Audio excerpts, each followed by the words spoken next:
Dan titik terendah lu di mana waktu itu kata? Lu pernah utang juga atau Iya, pernah utang sampai miliaran ya. Hah? Utang apaan? Utang karena drop omset sampai 90%. Kok berapa utangnya? Ya kurang lebih 7 miliaran. Waktu itu cara lu untuk keluar dari hutang tuh gimana? Kita kasih solusi. Bro Doni. Ngeri. Ini yang punya Sourcell ini. Aduh, ini zamannya gua bermasa lalu kelam pada saat itu. 2010.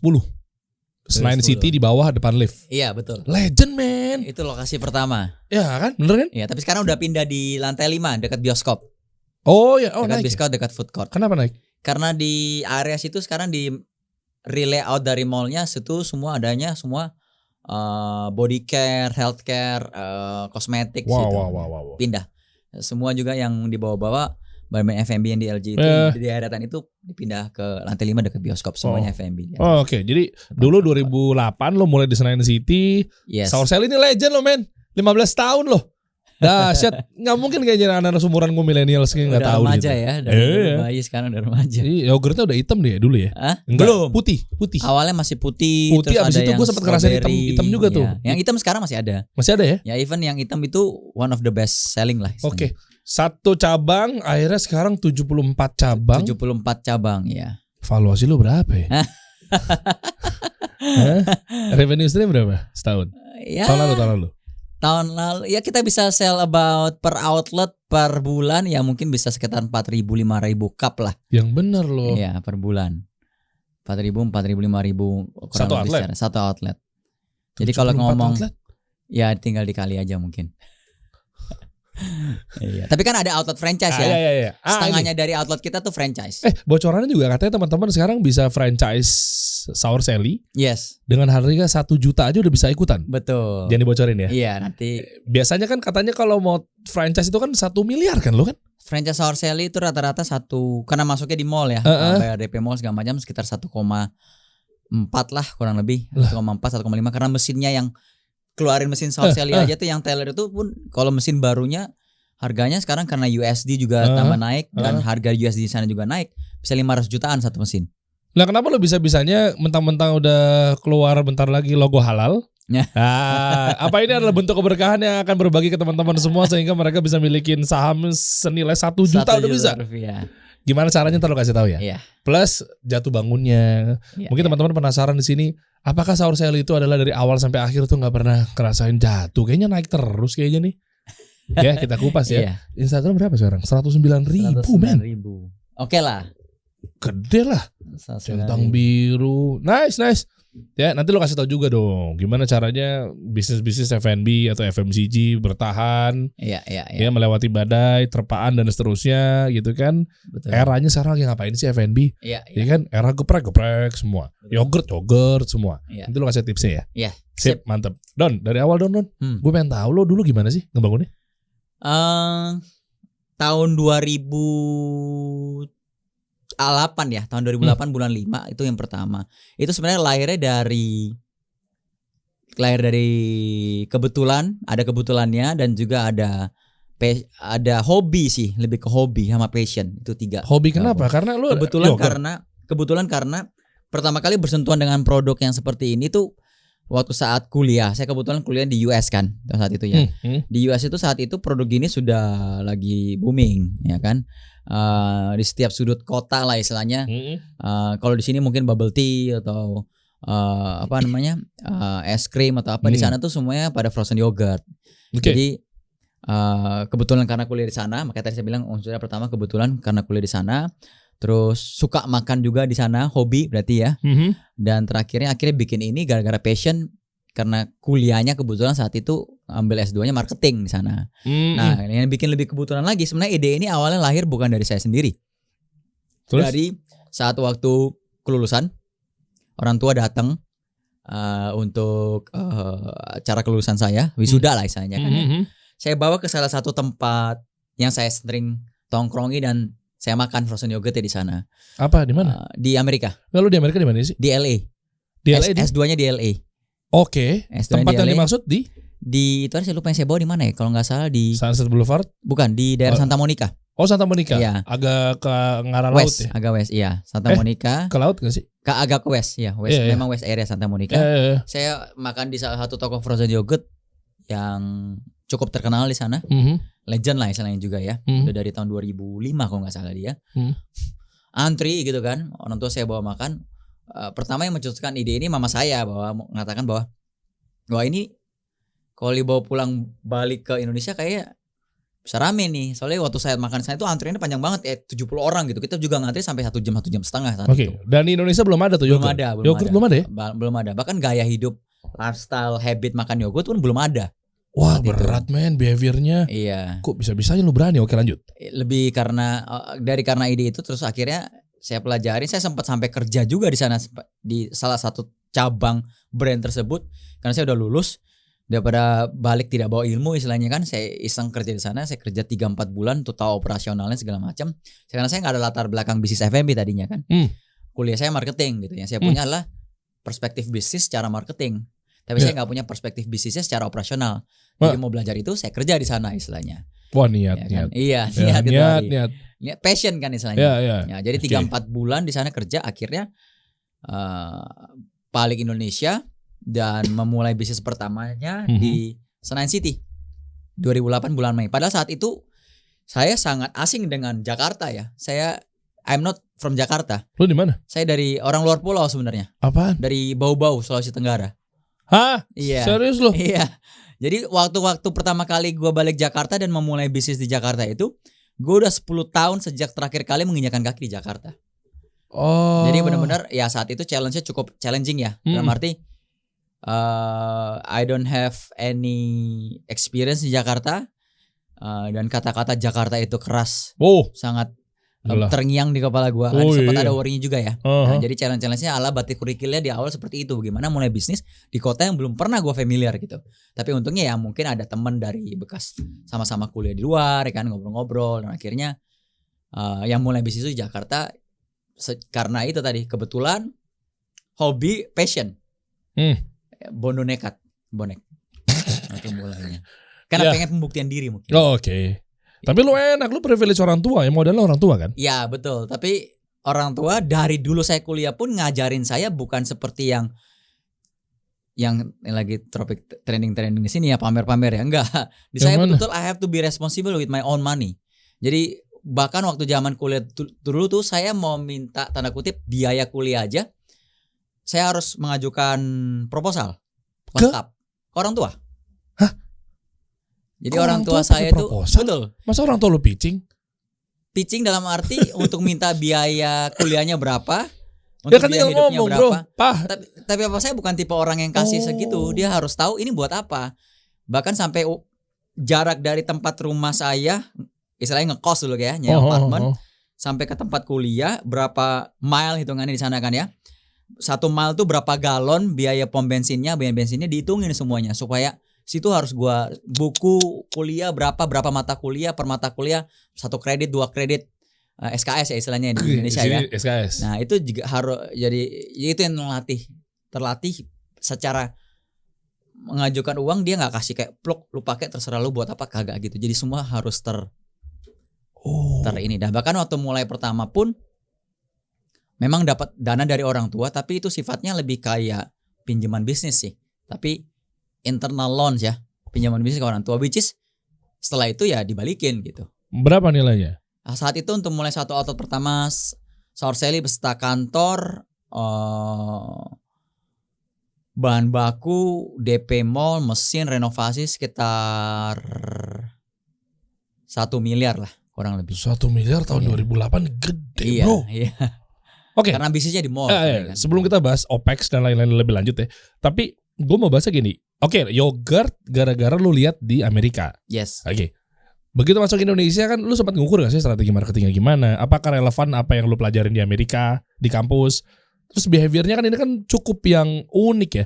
Lu lihat ya fenomenal. Ini agak fast forward bentar. Es kepal Milo. Betul. Baru behavior gak kena tumbang. Betul. Dan lain-lainnya apa sih yang cepat naik cepat turun tuh? Banyak ya. Oh banyak. Banyak banget. Banyak. Nah maksudnya kan lu kepikir itu gak sih ketika ada sesuatu yang baru susah kan ngenalin itu kan perilaku orang kan zona nyamannya beda-beda gak bisa diusik bro. Betul. Gue biasa makan ini. Kategorinya apa sih dessert ya? Ini kategorinya setengah es krim setengah yogurt. Enggak. Jadi apa orang makan masuk dessert mungkin. Dessert kan? Iya. Nah kan dessert Tapi di Indonesia banyak ini jadikan juga sebagai pengganti mungkin dinner meal. Orang habis nge-gym, orang nggak mau makan berat. sebelumnya makan apa? Habit sebelumnya apa? Kalau sebelum ada yogurt kan Indonesia belum terlalu belum ada, kuat. Belum. Apa biasanya? Es krim biasa aja. Nah lu lawan es krim pasti kan? Betul. Sebenarnya kita masuk kalau bilang frozen yogurt tuh masuk kategori subnya dari es krim. Gelato? Itu kategori subnya es krim. Gelato, frozen yogurt, es lilin gitu mungkin ya. Ya. Segala macam yang es-esan lah. Dan lo yakin waktu itu ya? Nggak yakin juga. Passion aja, pembuktian diri, pengen sesuatu, mulai sesuatu. Gue pengen mulai, harus gue buktiin ini bisa sukses. 1 miliar kan? Iya. Tuh kalau nggak sukses udah selesai tuh. Selesai. Bukan selesai dalam arti gini. Orang tua saya juga seorang pebisnis, tapi pebisnisnya di luar kota, di Bau-Bau kan, di Sulawesi Tenggara. Apa bisnisnya? Consumer goods ya, distributor. Oh, oke. Nah, jadi saya nggak mau pulang ke luar kota. Waduh, gue udah istilahnya kuliah jauh-jauh, ngapain gue pulang ke Bau-Bau gitu kan? Beda banget kan? Tinggal di LA lagi dulu kan istilahnya. Di sana ada apa sih? Iya, ada apa gitu kan? Nggak, gue nanya di sana ada apa sih? Nggak ada apa-apa. Ya sekarang lagi heboh ya mungkin karena ya kalau kita tahuin Bau-Bau kan ibu kotanya Buton. Buton itu penghasil aspal terbesar di Indonesia. Itu berdasarkan buku sejarah yang kita pelajari di SD. Gitu kan. Iya. Tapi kalau dibilang di Bau-Bau ada apa sih? Kayaknya hasil alamnya nggak banyak. Tapi sekarang terakhir ini nikel ya. Buton Utara itu ada nikel juga ya. Sekarang udah mulai ini nikel. Tapi saat itu sih ya nggak terlalu banyak ada apa-apa gitu. Makanya lu beraniin aja gue pilih Jakarta aja deh. Dan kenapa Senayan City? Kenapa Senayan City? Karena salah satu mall yang saat itu rame. Oh ada kampus juga ya 2 ya? Iya. Binus Mustopo Binus Mustopo dan itu salah satu mall yang baru dan rame saat itu kan di daerah. Dan kampus Senayan. dong arahnya nih? Kampus, banyak anak kampus juga betul. Marketnya lu ngincer kampus juga kan? Betul. Anak-anak kuliahan ya, anak-anak kuliahan, anak kampus. Terus gimana? Gimana lu start? Waktu mulai saat itu, nah ini yang membantu saya sekolah antara marketing, sekolah lah dan tidak sekolah. Setidaknya strukturnya saya udah ada, saya tahu bahwa kalau saya mulai sesuatu saya harus bikin brand.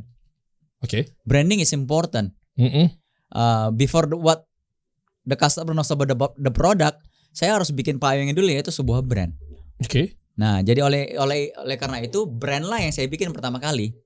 Oke. Ngobrol dengan agensi, ngomong dengan komunikasinya, ngomonglah teorinya kalau brand tuh harus ada secara functional branding, emotional branding, ya kan? Iya. Itu makanya orang tanya, Saur Sally itu nama istri lu ya katanya? Ya, kagak. Oh Sally. Iya Sally.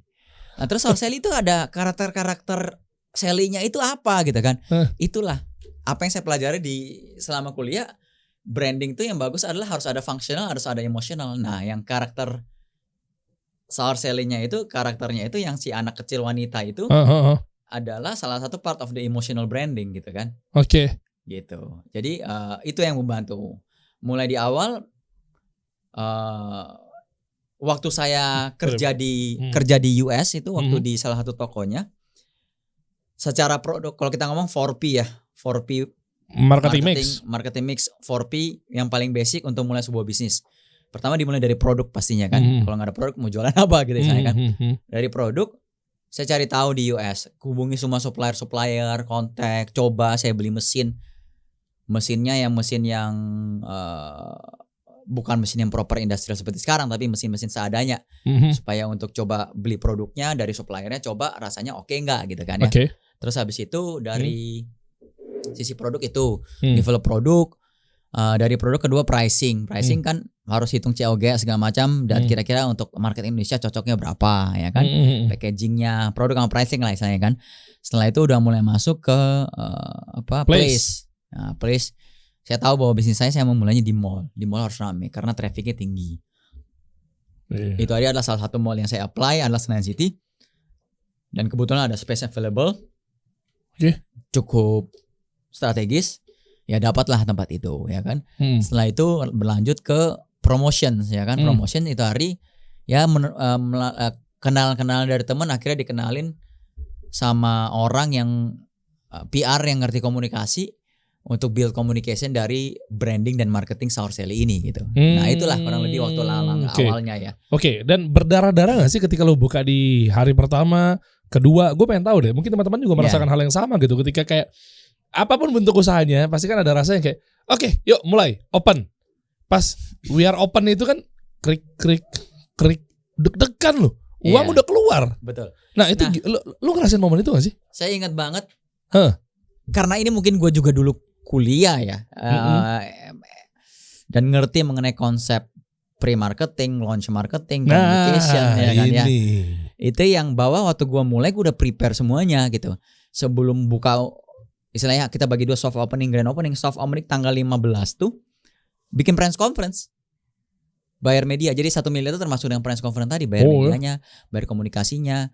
Itu hari salah satu yang kita engage untuk press conference itu, saya masih ingat banget, sama Mbak Alisa Subandono. Di awalnya.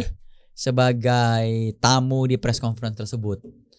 Dulu sebagai udah eranya makan yogurt. Dia suka makan yogurt juga. Tapi eranya KOL juga gak sih dulu? Sudah mulai, tapi masih zaman Facebook. Dia sebagai key opinion leadernya Sour Sally. Betul. Saat itu yang aturin semua agensi untuk communication agensinya. Apa namanya? Jadi waktu saat mulai itu tanggal 15 agensi. Puji Tuhan waktu mulai mungkin ini agak berbeda dengan teman-teman. Waktu mulai langsung rame. Mungkin gara-gara planning di awalnya udah bener. Karena itu traffic mall, dan saat itu Indonesia tuh masih baru banget, belum banyak brand yang ketika yang penting you do proper things, brandnya bagus, produknya bagus, pricingnya bagus, komunikasi promosinya juga bagus. Karena masih blue ocean istilahnya, it just gets out there the news and people want to try. Langsung rame. Wow. Tapi kan Blue Ocean juga kadang, hari kedua ketiga lah mulai rame. Iya, kadang deg-degan juga Blue Ocean ya. Betul. Karena kan oke lah, iya Red Ocean udah banyak pemainnya ya. Yes. Cuma kan banyak pemainnya itu kan membantu strategi marketing ya minimal berangkatnya nggak terlalu jauh lah dari basic needs. Iya. Oke, familiar. Oh iya, gue notice. Jadi produknya tuh obvious banget gitu. Jadi ada yang dilakukan tim marketing saat itu sebelum tanggal 15. Sudah ada mereka worowiri gerilya membikin teaser mengenai gaya hidup makan yogurt. Oh, nah ini strategi nih. Ya. Gimana gaungnya gimana? Pre-nya berapa lama? Sekitar 2-3 weeks. Oh, berarti lu demand creation dulu ya? Lu create demand dulu ya? Bukan demand creation tapi lebih iya dong, lu kan lifestyle habit creation dulu, lebih kayak memperkenalkan gaya hidup yogurt. Yogurt tuh apa sih? Nah, tapi kan kalau nggak mungkin itu kan istilahnya create demand. Kan kalau bisa ngomong seperti kan itu. Kan demandnya kan di mana-mana nih. Kan masih pada nyebar nih. Iya. Tiba-tiba pas lu gara-gara gaungkan, lifestyle makan yogurt. Iya. Sehat, diet, bla bla bla bla bla, mulai bertemu pelan-pelan.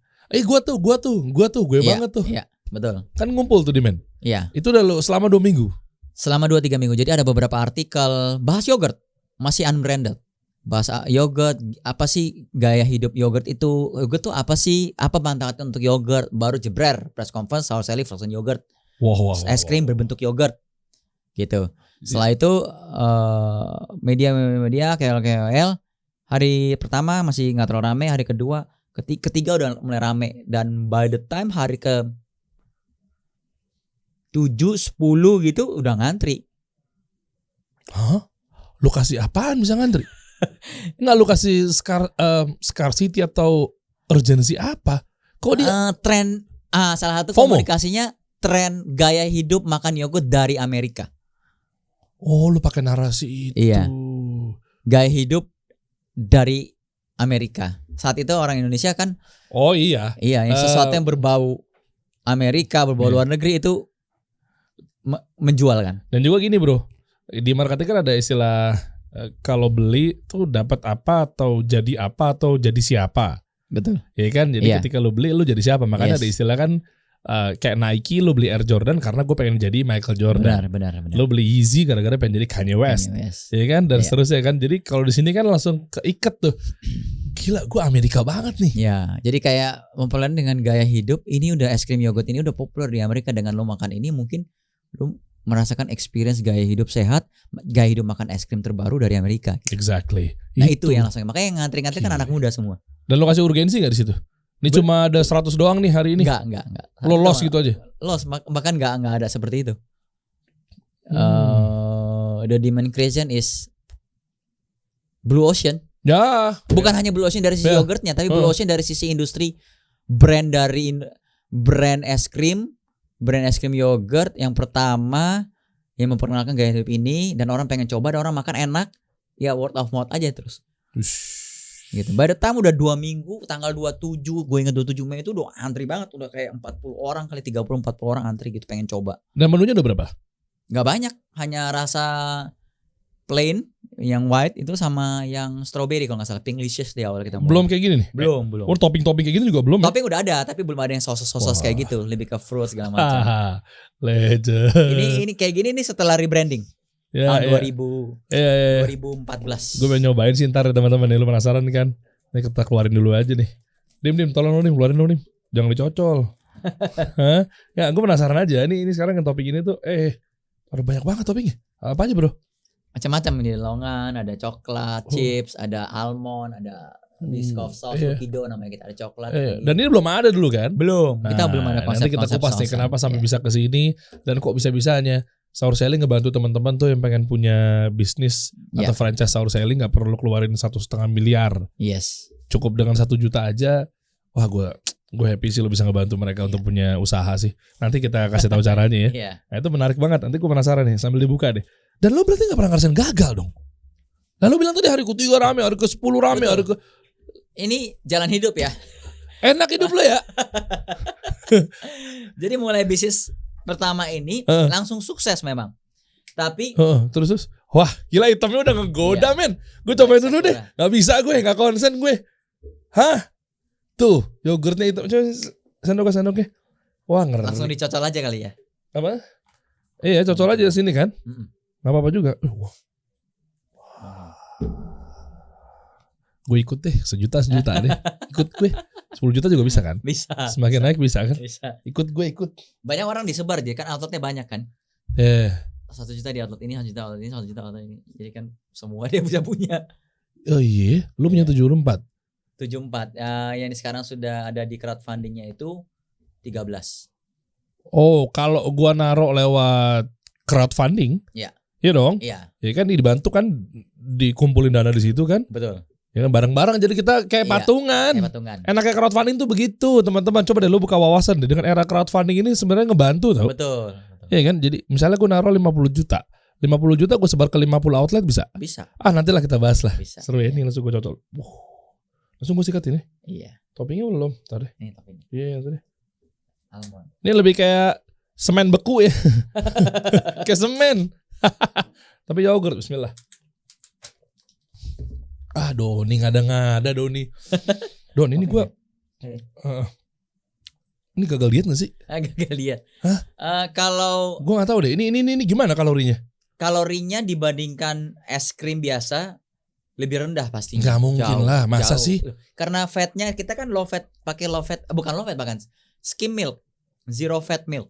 Tuh ya? Ya. Jadi kalau untuk yogurt sour selling ini masuk kategori skim milk. Ini leci.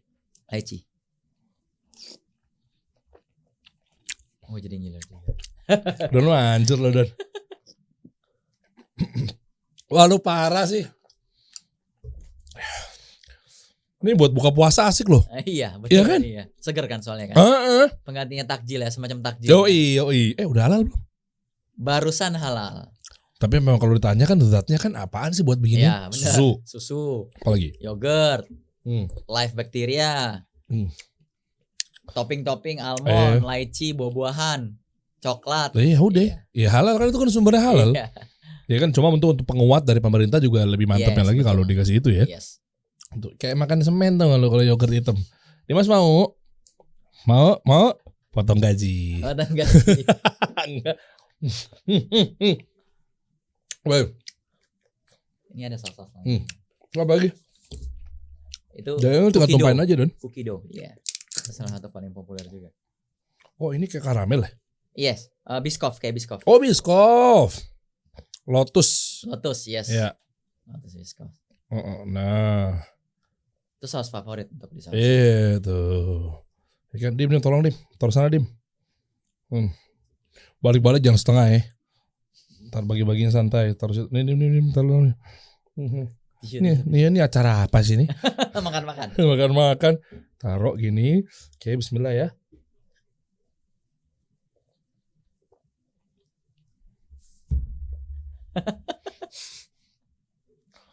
Lu buat produk jangan begini-begini amat dong, Non. Ntar gue terusin lagi deh. Nanti kita di akhir tahun juga ada produk yang ready udah dalam bentuk pint. Jadi Oh itu enak tuh. Taruh di kulkas. Nih. Almond. Almond ya. Iya kan? Ini Oreo kayaknya.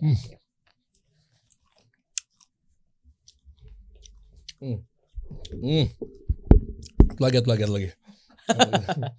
Lapar juga kayaknya. Saur selim. Mood booster. Saur selim menurut lo yang paling laku yang mana? Yang black yang paling laku sekarang. Lokasinya di mana? Kalau bilang lokasi ganti-gantian ya, tergantung season juga ya. Ya udah coba lokasi yang paling rame favorit deh. Menurut lo? Saur Seli. Kalau nggak skala Bekasi sekarang. Salah. Di mana? Di sini. Sekarang yang laku kalau itu Saur Seli lokasi di sini, di hati. Di hati. Ya elah jijik banget, penjilat. Oke, lanjut. Lu enggak pernah gagal kan? Tadi lu belum jawab lu. Mulai nggak gagal. Tapi tahun 2011 ketika trennya bisnisnya sudah mulai hilang, itu mulai turun Saur Seli. Hilangnya gara-gara bosan. Ada bosan, ada kalau bisnis F&B itu kan ada. Nah ini sedikit sharing mungkin untuk teman-teman ya. Iya. Ini yang gue pelajarin selama berbisnis F&B selama 15 tahun dan pelajaran ini gue sudah pegang sebenarnya dari tahun 2013. Saat Saur Seli sempat turun. Dan gue berusaha mencari jawaban kenapa Saur Seli turun. Padahal saat itu orang pada ngomong semuanya, ya memang kayak gitu bisnis F&B kan tren-trenan. Iya. Betul. Mana ada bisnis F&B yang tahan lama gitu kan. 1 tahun 2 tahun ya habis itu kan kalau udah hilang trennya tutup ya kan. Banyak yang tutup gitu. Nah tapi itu yang bikin gua semakin berusaha menekuni bisnis F&B, lebih mengerti lagi bisnis F&B itu seperti apa, sehingga menyebabkan gua bertanya-tanya ya, ikut seminar lah, ikut apa, coba draw comparison dengan yang lain. Tapi gua kepikir kalau bisnis F&B hanya tren-trenan, kenapa, boleh sebut brand lain kan? Boleh. Kenapa KFC udah lebih lama dari gua di Indonesia masih rame tuh. Itu ada Starbucks juga kan udah lebih rame di Indonesia. Kok rame? McDonald lagi udah puluhan tahun udah rame ya kan. McDonald tahun 90 di Indonesia kan. Iya. Gue inget banget tuh awal-awalnya.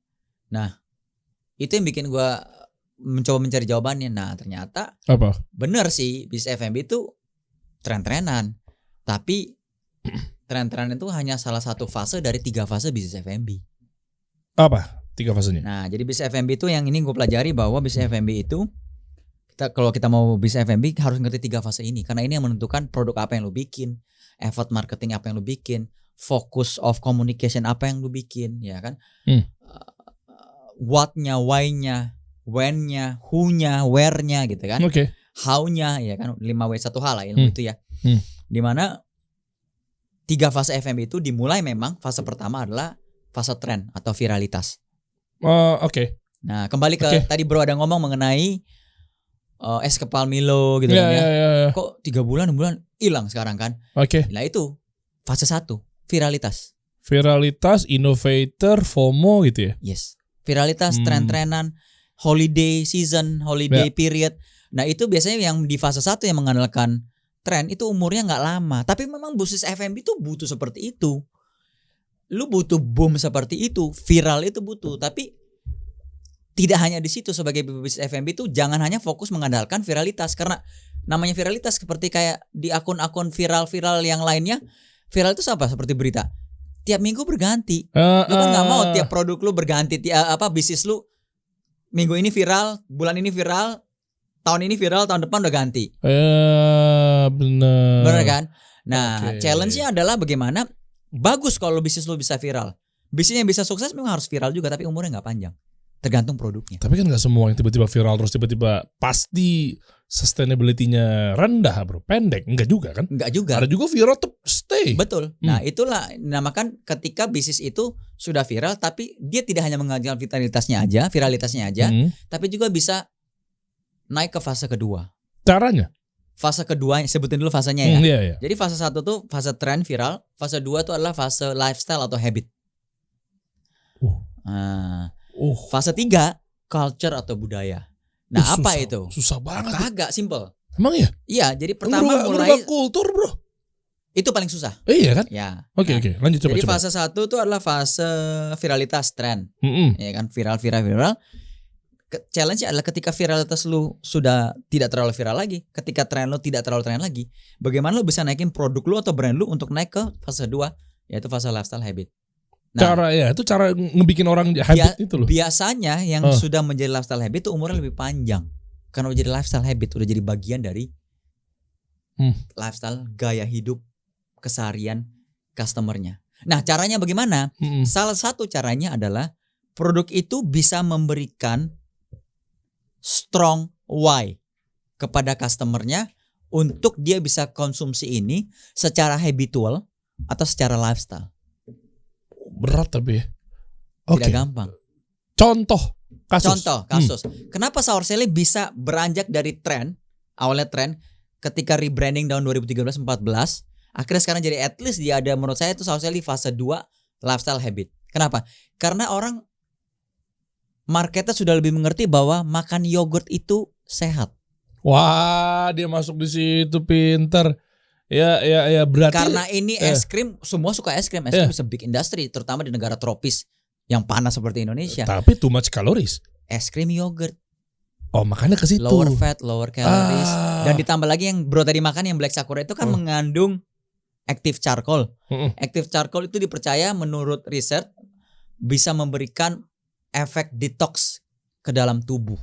Jadi apa yang kita makan, toksin-toksinnya. Kalau sorry nih ya, mohon maaf ya teman-teman juga, bro kalau pup mungkin cek warnanya warna apa. Coba deh, tolong. Ada makanan. Oh, ini buat edukasi ya guys. Bedanya apa antara kuning ke coklat-coklatan? Lu ngajakin gitu. Loh, kita edukasi, nggak, gue pengen tahu. Lah kalau charcoal gini berarti pup gue warna hitam. Iya, karena itu justru yang bagus. Enggak, lu bercanda. Loh, karena active charcoal adalah sebuah elemen yang seharusnya tidak boleh terserap tubuh. Active charcoal itu dia masuk ke dalam tubuh. Active charcoal itu punya senyawa yang bisa menarik semua toksik-toksik keluar bersama. Keluar. Harusnya itu. Iya, ya? itulah efek detoksnya dari situ. Oh, gue pikir itu udah busuk dan udah ada nyawanya. Enggak. Kalau lu nggak makan active charcoal pup lu warna hitam itu bahaya. Tapi kalau makan active charcoal warna itu bagus. Justru kalau nggak hitam itu active charcoalnya berarti charcoalnya tadi itu palsu, bukan real active charcoal. Dan ini lu pakai yang real pastinya active charcoal. Salah satu buktinya adalah itu ketika habis makan Sour Sally yang black sakura, cek your poop. Kalau your poop colornya sesuai dengan warna black sakura, that means you have already gone proses detox itu, karena dia ikut keluar dalam poop. Dia akan tarik. Iya benar, narik deh. Cuma ntar gue habisin dulu. Nggak, untuk pembuktian, bukan gue pelit. Memang pelit sama uji klinis emang 11-12 ya. Tetanggaan ya. Memang. Jadi bukan pelit. Jadi tolong enter bilang sama staff semua, ini saya mau coba dulu. Saya mau coba uji coba. Dan waktu pup minta staff menyaksikan bersama. Gak gitu. Bukan masalah amanya, gue yang jijik, gue yang geli. Kalau lagi begitu tontonin. Kalau ada yang lagi live Instagram gimana? Oh gitu ya bro ya? Iya. Jadi itulah yang bisa menyebabkan produk. Ini salah satu produk yang paling laku sekarang di Sour Sally. Sudah 8 tahun, 9 tahun bahkan. Kita launching produk flavor liberal, kagak laku, yang tetap laku. Ini kenapa? Ini yang bikin Sour Sally sekarang at least di lifestyle habit punya fase. Teman-teman gua kalau teman gua atau lihat komen-komen di Instagramnya Sour Sally gitu, mereka foto post tulisannya apa? Saatnya untuk detox. Strong way bukan? Iyalah. Saatnya untuk detox loh. Gile. Gitu. Gila. Jadi makan es krim sekalian diktos. Strong why kan. Gue Iya, mau iya. makan sorseli aja dibandingkan es krim lainnya. Kenapa? Karena selain healthy, ini juga bisa untuk diktos. Saatnya untuk diktos. Strong why bukan? Iya. Nah, itu dia. Oh lu masuknya lewat situ ya. Cuma kan ngebangun itu gak gampang ya bro. Gak gampang. Jadi narasi-narasi itu ada yang biasa cuma jualan produk. Beli yuk. Oke yogurt. Beli yuk yogurt. Terus Karena why kan enak gitu saja itu tidak cukup. Enak tuh adalah secara taste, rasa, instagramable, foto itu ada di fase 1 untuk bikin jadi tren atau viral. Tapi untuk bisa naik fase 2 itu tidak cukup. Karena enak orang bisa jadi bosan. Oh ini kesalahan-kesalahan para pemilik brand tuh gitu. Ya, Dia fokus di stay. enak aja gak cukup. Dia cuma sekedar estetik, bodo amat mau kayak gimana, nggak punya campaign apa-apa, nggak punya jadiin orang jadi habit. Yang penting instagramable banget.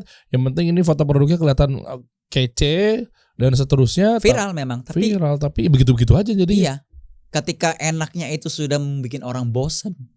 Ketika enaknya itu sudah tergantikan dengan produk enak lainnya dan tidak punya strong why, comeback nggak mereka? Mungkin dari 100 orang comeback tinggal 10. Tapi berarti kalau 90 orang hilang artinya apa? 90% dari omset hilang. Bener. Saatnya untuk tutup. Iya ya. Gitu. Kalau jadiin habit. Tapi kalau dari 100 viral yang comeback karena ada strong why yang comeback for the strong why-nya 60-70, you sustain your business. Ya harus ada habit ya. Harus ada pengganti satu zona nyaman atau ya gue jadi ingat Kopiko sih. Sebenarnya ini jadul ya. Maksudnya bukan jadul dalam artian memang ini brand dari zaman dulu kan. Tapi ilmunya masih kepake sampai sekarang. Kayak bukan gantinya kopi tapi gantinya ngopi ya. Gantinya ngopi. Itu Ngopi kan habit. itu kata habit banget loh. Iya. Bahkan menurut gua ngopi itu adalah kultur sebenarnya. Itu langsung ke sana plus habit plus kultur. Yang ketiga lu bilang tadi kultur kan. Gantinya kan dia bilang gantinya itu replaceable kan. Gokil. Dia tuh pasti udah ngerti 3 fase itu. Lo tau yang bikin siapa? Guru gue Pak Subiakto Pak Bi. Oh. Mau itu makanya nggak heran lah. Ngopi, iya. Ya gantinya ngopi. Nice. Nah, itu fase 2. Oke. Menurut gua tapi the ultimate kalau produk atau bahkan brand bisa naik ke fase 3 yaitu kultur atau budaya. Itu Wow, udah. produk dan brand lu gak bakal mati. Loyalis dah yang Betul. tumbuh itu. Betul. Gak bakal Loyalis. mati kecuali terjadi sesuatu yang cultural change di market tersebut. Cultural change, we're talking about major cultural change. Contoh, Indonesia kan, mohon maaf, 90% dari masyarakatnya Muslim. Iya. Contoh, cultural change itu dari Muslim jadi non Muslim contohnya. Itu cultural change. Ush. Tapi itu kan udah cultural kan. Terus gimana cara mencapai itu ya kalau udah masuknya ke kultur ya? Bisa, Caranya? tapi butuh waktu yang cukup lama. Coba contoh ya, mungkin untuk teman-teman yang produk cultural atau budaya itu seperti apa sih? Contoh, kalau bro ke Jepang, cari makanan apa? Makan apa? Iya, pasti kan gua kan kangen makanan Indonesia juga sih. Tapi kalau ke Jepang biasanya pengen makan apa? Ramen. Ramen. Iya, Suka ramen. Ramen suka. Sushi suka. Suka. Nah, Oh, ngerti gue. kalau bro, kalau ke jalan-jalan ke luar negeri, biasanya suka negara favorit apa? Gue yang paling baru terdekat aja Iya. ya, Saudi. Saudi. Cari makan apa sana? Ya unta, kambing ya sih. Cultural sana. Gile. Gitu. Indonesia orang dari luar negeri datang ke Indonesia cari makan apa? Pasti apa Indonesia banyak banget. Sate, nasi goreng. gitu kan. Bakso, bakmi, culture Indonesia. Iya. Tapi tau gak kata bakso dan bakmi itu asalnya artinya apa? Gak tahu gue. Mohon maaf lagi sekali lagi nih, ini untuk edukasi. Bahwa menunjukkan bahwa produk yang sebenarnya bukan jadi culture Indonesia bisa juga jadi culture di Indonesia. Overtime tapi butuh waktu. Dia perlu meresap ke. Susah ya. Bakso, kata bak itu datang dari kata Tionghoa kan, bak. Bak itu emang ya? B2. Emang iya? Iya. Bakso, bakmi. Loh, kalau bakso B2 so-nya Kumpalan daging. daging babi. Iya. Katanya ya. Tapi di Indonesia saya mau karena nyolok negaranya sih. bakmi. Enggak, itu tapi udah dulu kan. Iya. Sekarang enggak Ketika gitu. datang kan ada influence dari luar kan ya pasti ya. Sekarang sapi dong, bro. Ya makanya oleh karena itu sudah jadi culture Indonesia ketika itu dijadi kayak bakso sapi, bakso ayam, bakso daging. Bakmi? Bakmi juga mirip, bakmi ayam. Baknya? Bak kan B2. B2. Mie. Mie ya, mie. Ngerti ya? Jadi kalau bisa dibilang bakso culture Indonesia, culture hampir setiap daerah ada baksonya kan. Ada bakso Medan, ada bakso Solo, Tapi dulunya ada bakso Malang. Dulunya Cina berarti ya. Dulunya Kok dari bisa sana. menjadi kultur ya? Iya, itu Oh, overtime. Oh, berarti Batagor juga ya? Enggak, Kan kata lu yang ada baknya. enggak. BAK. Batagor kan BATAGOR, beda kan?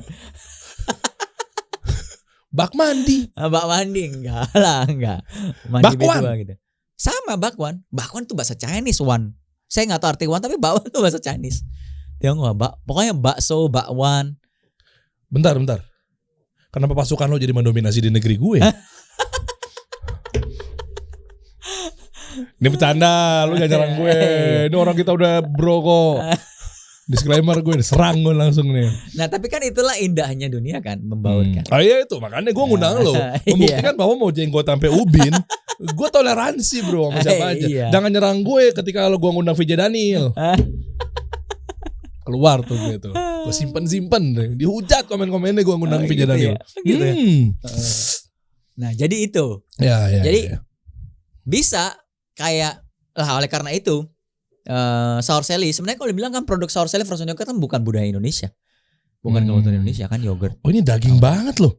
Ngeri loh. Iya. Oleh karena itu kita sekarang sadar karena sudah 15 tahun anyway juga kita sadar itu kita di fase 2. Tapi kita lagi berusaha untuk jadi fase 3. Oleh karena itu kalau sayangnya nggak bawa cup yang rilis Sour Sally yang cupnya yang bukan yang take home pack ini ya. Itu tertulis di cupnya Love Sally Love Indonesia. Artinya apa? Kita pengen ngegeser kulturisasi sehingga ini jadi Sour Sally itu Indonesia gitu loh. iya, satu Indonesia dan kedua habit bahkan kultur Naik jadi kultur. naik gitu. kultur untuk makan apa? Kayak Sour Sally Black Sakura karena di dunia lain di seluruh dunia nggak ada yang Black Sakura. Oke, bro, mundur dikit ya, bro. Iya. Gue jadi inget ya, ketika perubahan kultur ini apakah memang harus secara paksa dalam tanda kutip, quote and quote. Contoh, martabak dulu begitu masuk ke sini, mungkin orang nggak tahu kan itu martabak apa kan. Tapi kok bisa-bisanya menjadi habit plus kultur juga, kena tuh dua-duanya. Dari mulai habitnya kalau yang gue simak adalah makan martabak pagi-pagi, lu diketawain sama temen lu. Ngapain lu pesan pagi-pagi? Enggak juga sih. Tapi kalau gue lihat martabak secara ini dulu deh, secara objektif dulu. Kadang martabak pagi-pagi, martabak siang-siang, kan lucu aneh. Iya. Tapi kenapa kenapa sekarang jadi tiba-tiba martabak tuh jadi kayak pesan malam gitu loh habitnya. Nah, gue nggak tahu gimana terbentuknya. Tapi the way I see it, kata martabak itu sebenarnya kan datang data kata kan di Arab ada produk namanya murtabak kan. Ada, betul. Jadi sebenarnya kalau bisa dibilang itu bukan meskipun sekarang udah jadi budaya Indonesia sebenarnya kan budaya bukan dari Indonesia banget juga. Iya benar. Bener nggak? Bener. Murtabak kan. Iya ada. Di India juga sama. Yes, India, Arab ya kan murtabak kan. Iya. Murtabak itu saya nggak tahu arti kata-katanya tapi dilihat dari sana analisa di sana, at least sudah jadi habit dan kebetulan habitnya terbentuk di malam hari. Makanya martabak banyak di malam hari kan. Malam hari. Ya. Tapi pertanyaan gue, baknya apakah B2 juga ya? Enggak lah, Enggak semuanya digituin ya. Bak yang di depan yang B2.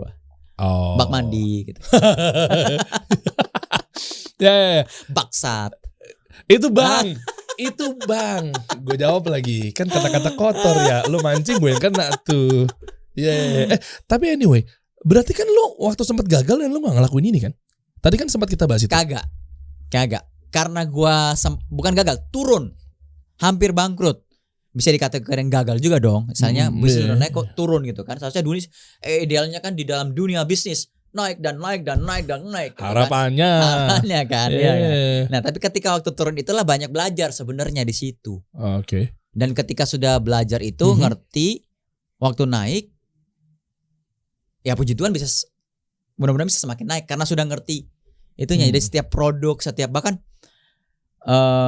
bukan hanya di F&B. Sebenarnya tema topik ini, rumus ini, teori ini tuh bisa diaplikasikan ke semacam ke semua bisnis, bro. Yang bagus tuh bisnisnya sudah jadi lifestyle atau habit.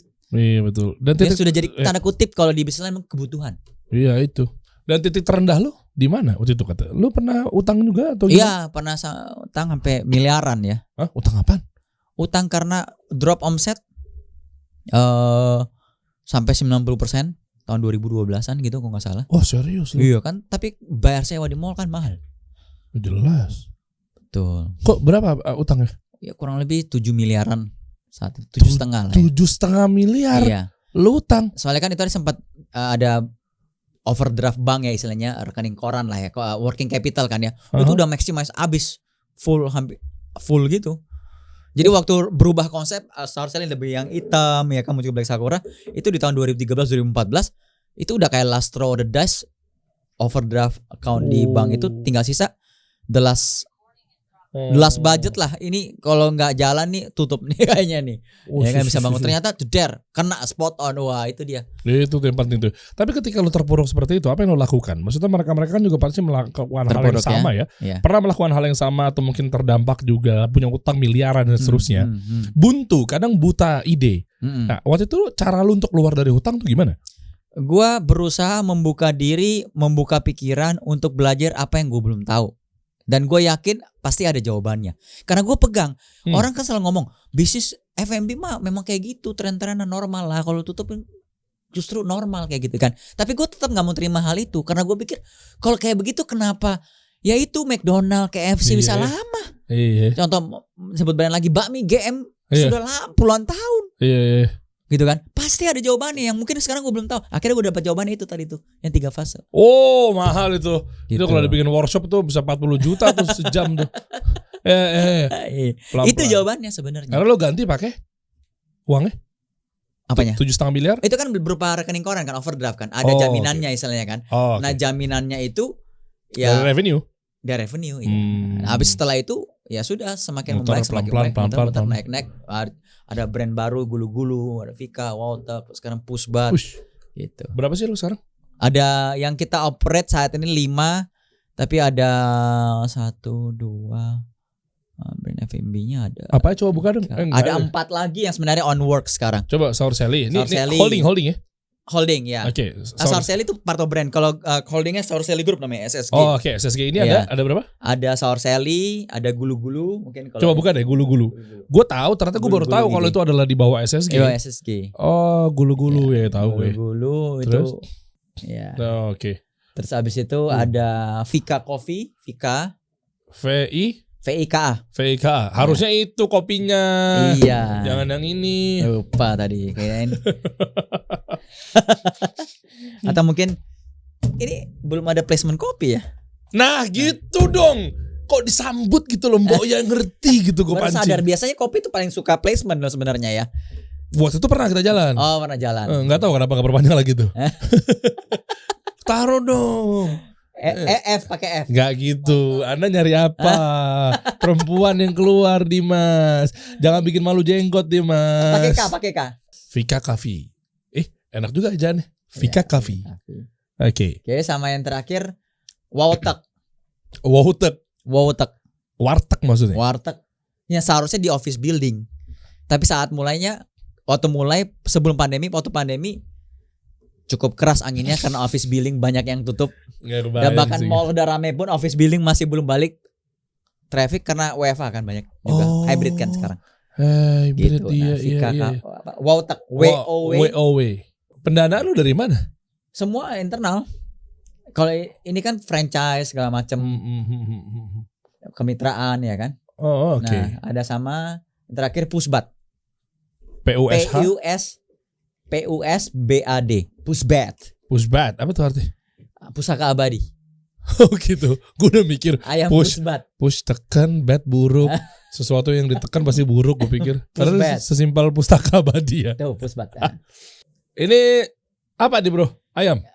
Ayam apa? Smack chicken. Oke. Balado chicken wings. Ya semacam ikan geprek. Ayam geprek. Tapi kalau ayam geprek kan hanya peres-peresan aja. Ini ayam geprek macam-macam. Ada bumbu pepes, bumbu marangi. Gila, besok lu cobain dong. Enak bareng-bareng sekantor nih. Gue kirim deh. Cobain anak-anak kantor. Cobain. Nah gak apa-apa. Dona. Harusnya yang banyak dong. Iya. Boleh. Wah ini menarik. Ada sekarang bumbu pepes. Yang baru ada bumbu bakar jimbaran ya kan. Terus ada bumbu krecek. Turun aja supaya cobain dong. Mau lihat dong. Waduh. Jimbaran, Pushbat, bumbu Madura, sambal bawang, sambal krecek. Ini nasional? Maksudnya mengambil bumbu-bumbu dari nasional jadinya. Oh, jadi selama ini mungkin kita tahu kalau Madura tuh bumbunya kayak gimana sih? Iya. Ternyata dikenalin lewat ayam. Yes. Oh, oke. Coba bawa lagi. Oh iya. Wah mantep bro. Sambal bawang dan seterusnya. Tuh, sambal krecek tuh. Yang itu ya? Iya, coba. Besok dong boleh dong. Ya. Tuh kayak gitu. Boleh. Kita beli aja. Nanti dikirim. Jam berapa Don? Hah? Siang aja makan siang ya. Besok kan Sabtu tapi ya. Oh enggak, libur. Senin ya. Senin kita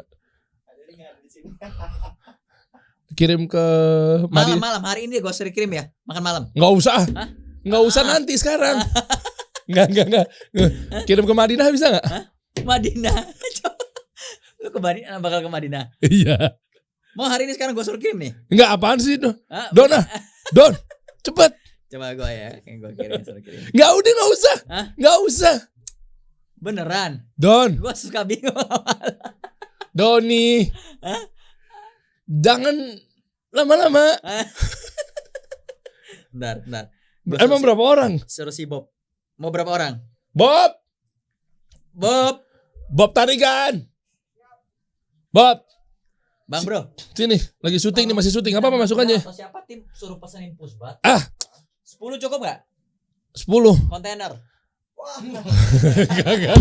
Enggak dong. Dulu kata. Emang kita mau ngasih makan satu RT. Pesenin pusbat. Buka masker lo. Sambal. Ini masih running nih. Ya Allah. Oh, ini yang artis MLI. Waduh. Kenapa saya tiba-tiba? Oh, ada dia. Loh, ini dia ngapain di tempat lo? Bantu pesenin pusbat. Kasih senin doang sebenarnya. Value lu turun. Cuma pesan-pesanin doang. Saya megangin ini dompetnya Pak Doni. Udah syuting, aku sama ibunya. Aku syuting sama. Aku semua sekarang punya bisnis ini sama ya. Ini nih ujung-ujungnya megangin dompet.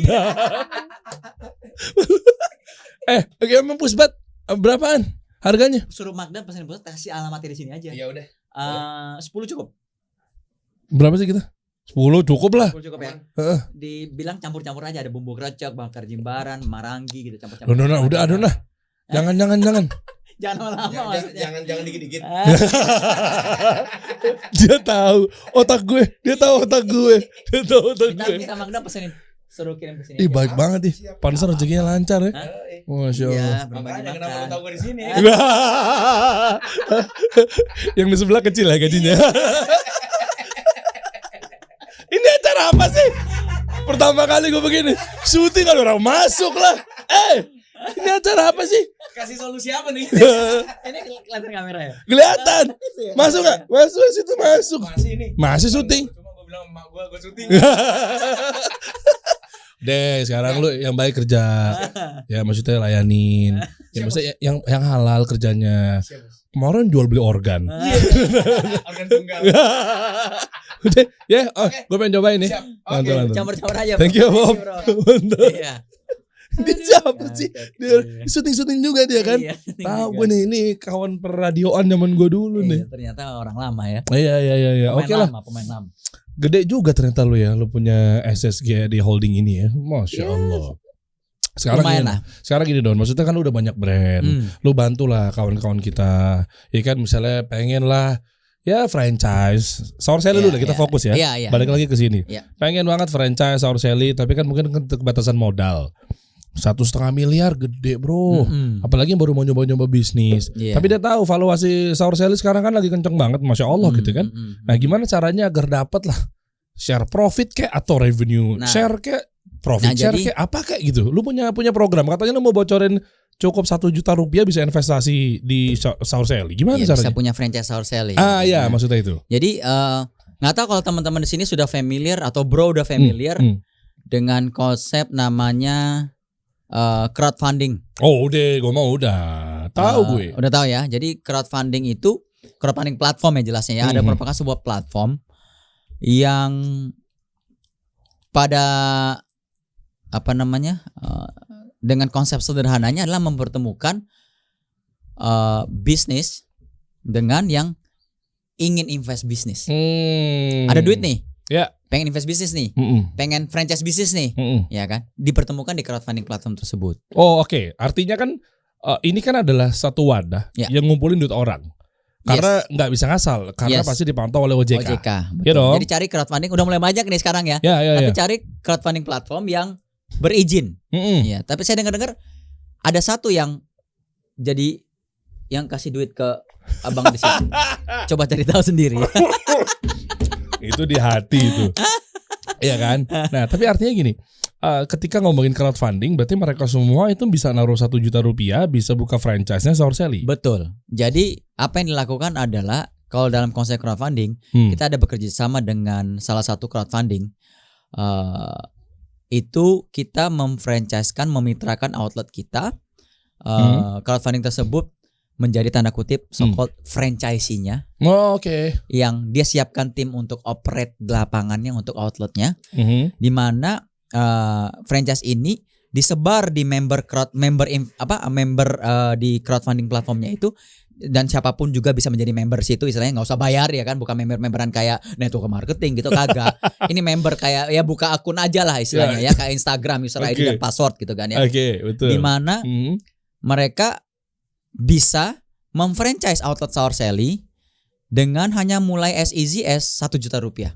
Ataupun bisnis lainnya juga banyak. Ada banyak bisnis F&B lainnya. Oke, 1 juta udah bisa buka franchise lah. Bisa Oh, jadi patungan sama yang lainnya dong? patungan nama yang lainnya Oh, dengan gitu. ratusan investor lainnya memiliki saham kepemilikan ya kan di salah satu outlet Sourcely, atau kalau dia punya 10 juta dia sebar ke 10 outlet Sourcely juga bisa. Oh. Jadi miliki 10 outlet.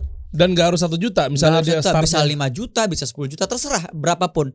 semakin Dengan gede ya. rata-rata ya, dengan nilai rata-rata kita di crowdfunding platform ini setelah kita lakukan selama 13 outlet sudah di franchise dan di listing di crowdfunding ini selama 3 tahun terakhir memberikan yield return. Kalau kita ngomong investasi, kita mau berinvestasi kepada sebuah produk atau franchise atau apapun itu juga kepada sebuah bisnis, kan mikirnya returnnya kan ya. Iya. Nilai returnnya ya. Mm-mm. Secara historis nilai returnnya memberikan historis yield per tahun 21 sampai 34%. Wow, tinggi. Artinya Oh. kalau kita taruh duit istilahnya beli franchise 1 juta, kita dapat setiap tahun secara historis selama 3 tahun terakhir dari 13 outlet yang telah di franchise di platform ini, itu memberikan return kurang lebih 210.000 sampai 340.000 per tahun tanpa harus kita ngapa-ngapain. Oke. Autopilot. Jadi ini salah satu untungnya, sudah bisa mulai dari hanya sekecil 1 juta aja.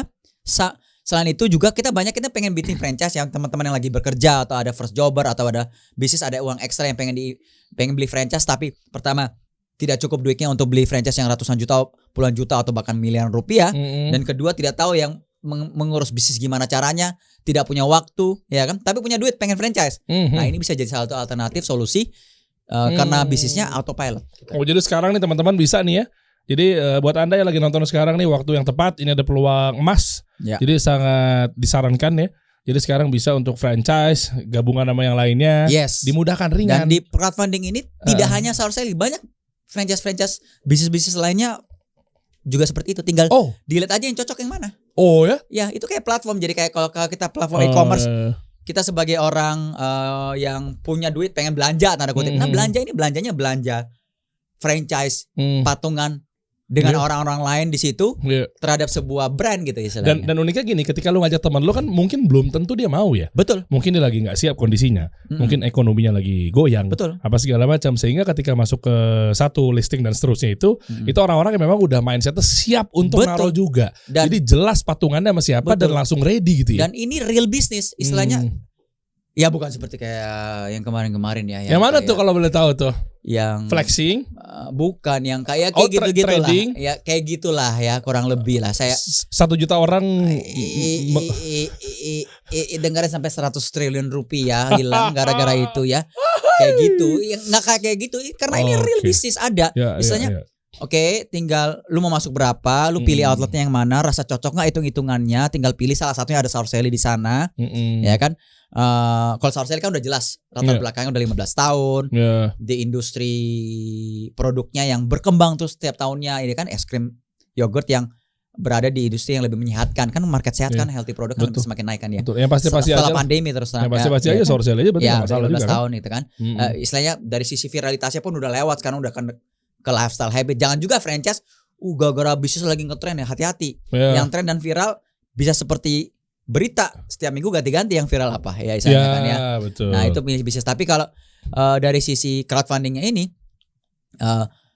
Anda investasikan bisnis Anda franchise real, ada real bisnisnya. Lu setelah outletnya buka, lu kesana lu bisa lihat gitu loh. Ya, Bahkan lu bisa belanja di sana. Soalnya belakangan ini bodong, nggak ada bisnisnya. Iya. Ada di sana tinggal ya sesuai dengan nilai, lihat aja prospektusnya, betul. yieldnya berapa. Kelihatan ya? Kelihatan, jelas ada prospekturnya, ada nilai historisnya. Kalau sour sale itu yang saya bilang tadi, on average 21 sampai 34% per tahun on average selama 3 tahun terakhir dari 13 outlet yang sudah pernah listing di crowdfunding yang kita kerjasama sekarang. Wow, mantap. Gitu. Ini saatnya bukan beli kucing dalam karung, guys. Betul. Jadi jelas bisnisnya ada, caranya gimana mungkin bisa langsung klik link di sini kali ya, Bro. Iya, di sini kita kebetulan kalau untuk yang sour sale, franchise sour sale di platform crowdfunding, kita di outlet di Instagram Sour Sale Co ID, Sour Sale Co ID ada di bio-nya, linknya tinggal diklik, bisa pelajarin prospektusnya, bisa lihat juga history outlet sebelumnya, secara nilai historis seperti apa. Mantap. Itu bisa, jadi hanya dengan 1 juta rupiah sudah bisa. Dan kalau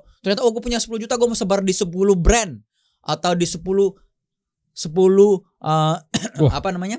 outlet, saya mau fokus franchise sour sale tapi mau di 10 outlet juga bisa. Oh, jadi 10 brand atau 10 cabang bisa? Bisa, terserah. Oke, jadi lu tinggal taruh, lumayan tuh, dapat profit share sini, profit sini. Setiap brand memberikan memberikan data historis yang berbeda-beda ya. Oh, ada yang yieldnya berapa, ada yang returnnya berapa gitu. Bro, gue demen banget ya lo bisa datang ke sini kasih solusi kepada teman-teman Dan ini semua. Buat kita semua, kita membantu ekonomi Indonesia loh. Itu paling penting. Kita membantu ekonomi Indonesia, bukan membantu membuat orang lebih kaya loh. Iya dong. Real bisnis. Bisnis itu bukan perlu karyawan nggak? Iya betul. Karyawan berarti apa? Penyerapan tenaga kerja. Bisnis tambah banyak. Oh iya. Ekonomi tambah maju. Is. Iya kan? Anda ada punya bisnis lainnya, penyerapan tenaga kerja kan berarti punya spending untuk bayar. Betul. Real bisnis soalnya. Real. Dan Indonesia digerakkan menurut data ini, bro ya. Ini bagusnya kenapa saya suka di crowdfunding platform, karena saya merasa dengan listing crowdfunding platform ini kita membantu ekonomi Indonesia, di mana UMKM, small medium enterprise business, sebenarnya ekonomi Indonesia ini terbantukan gitu. Karena sebenarnya 63% dari ekonomi Indonesia ini dari real sektor, dari UMKM. Ya, betul. Sektor real, jelas UMKM, ada bentuknya. Betul. Bahkan ada beberapa brand yang listing di crowdfunding tersebut, kayak Sour Sale. Dapat benefit, dapat poin, dapat sebagai investor nih, belanja di outlet Sour Sale yang Anda franchise melalui platform ini, ya kan? Dapat diskon. Oh, apa? Nunjukin apa? Ada loyalty points-nya. Gitu? Iya. Oh, nice. Diskon. Ikut aku. Betul. Mantap. Gitu. Bro, thank you banget bro udah membawa sharing ekonomi kan ya. Kabar gembira nih buat kita semua nih ya. Yeah. Insya Allah ini bisa bermanfaat lagi. Jangan lupa ayam tadi belum datang. Bob. Thank you bro udah datang ya. Thank you ya, terima kasih. Semoga bisa senang berbagi sharing dong. Ya teman-teman langsung aja ya tadi ya, kalau pengen tahu lebih lanjut ya mengenai informasi atau mungkin pengen coba buka dari 1 juta rupiah udah bisa invest ya. Udah bisa di salah satu mempunyai franchise patungan Sour Sale di outlet-outlet yang lagi listing saat itu. Langsung aja klik link di bio-nya Sour Sale Co. Anda mau masuk tadi barusan, Bob? Anda mau masuk? Siap bos. Ya, closing dulu. Iya. Tiba-tiba closing. masuk, suruh pesan, sekali dipanggil lagi, udah buat ngelosingin. Iya udah. Tutup. Sini tutup. Pokoknya ini biasa bijak nih Dan nih. Pokoknya Sour Sale ini sekarang menuju kepada bisnis lifestyle. Urban healthy lifestyle. Dan jangan lupa jadilah bagian perjalanan Sour Sale. Dengan cara lihat ini link di bio. Itu. Dan terus kita update lagi kayak Sour Sale ke depannya kita kan, karena kita udah 15 tahun dan kebanyakan outlet kita kecil-kecil kan, sering banyak yang ngomong, teman-teman kan suka banget hangout yang tempat outdoor healing gitu ya, kayak kafe gitu kan. Kita mau bikin kafe-kafe tapi kafenya yang bertemanya lebih menyehatkan. Akhir tahun, dan itu kita akan berbagi juga dengan melalui platform ini. Platform tadi ya. Jadi teman-teman penggemar Sour Sale bisa franchise juga, bisa menjadi bagian dari outlet pertama Start from 1 flagship juta ini. juga. Start from Iya. 1 juta. Sally Greenhouse. Sally Greenhouse. Wah, itu. Jadi gini, kalau Hmm. kita berbicara mengenai healthy lifestyle, Mhm. kalau kita berbicara mengenai healthy lifestyle, Mhm. kesehatan itu bukan hanya kesehatan tubuh, tapi kesehatan finansial. Iya. Oh. Gimana? Gue membantu banget ya. Ada perannya juga ternyata ya. Thank you, bro. Thank you. Maksudnya seneng banget, jadi bener-bener ngebantu, kasih solusi kepada teman-teman Iya. semua. Ngobrol sejam aus ya, Iya. Mas es tebu 1. Itu karena itu saya ada. Saya pikir kangen tebu. Kita kasih solusi.